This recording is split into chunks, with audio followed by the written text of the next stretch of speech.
Let's start with the question on the minds, I'm sure, of many of our viewers. I'm vaccinated. Why do I need to wear a mask? Right.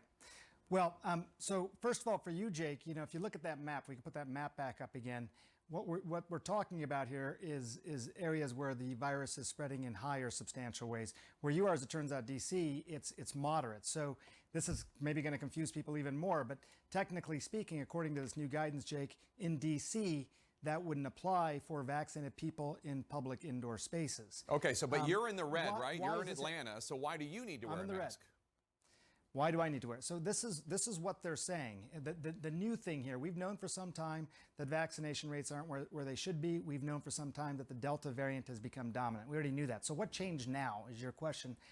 What the new data that the CDC is talking about basically states that someone who is a vaccinated person who develops an infection, a so-called breakthrough infection, could be carrying the same viral load, the same amount of virus in their nose or mouth as someone who is an unvaccinated infected individual. So vaccinated infected, unvaccinated infected, they may carry the same amount of virus. It does not mean that that vaccinated person is getting sick. It does not necessarily mean that, that anything else is sort of different in terms of how the vaccines work. It still works really well at keeping that person from getting sick. But could they still transmit? That is what Dr. Walensky is talking about, this idea that it's possible. It's rare because the breakthrough infections aren't that common in the first place. So what we're talking about is not something that would happen frequently, but I think as the curves go up and we're going into the fall, I think they've decided that they want to introduce this indoor vaccinated masking again to try and get control of this. So, in other words, you are in an area that's red in Atlanta, Georgia. You are vaccinated, but the reason you're supposed to wear a mask is so that just in case you don't become infectious, not so much that you're going to get sick, so that you don't contaminate other people, you would wear a mask for the benefit of other people. Correct. And some of those other people, in my case, I have 3 kids, they are all just at the age now where they're vaccinated. But for people who may have unvaccinated people in their household or work in a healthcare setting or something like that, it's really about that. This should not suggest, again, just to reiterate, that the vaccines don't work. I feel very comfortable that I'm not going to get very sick, even if I do develop some symptoms.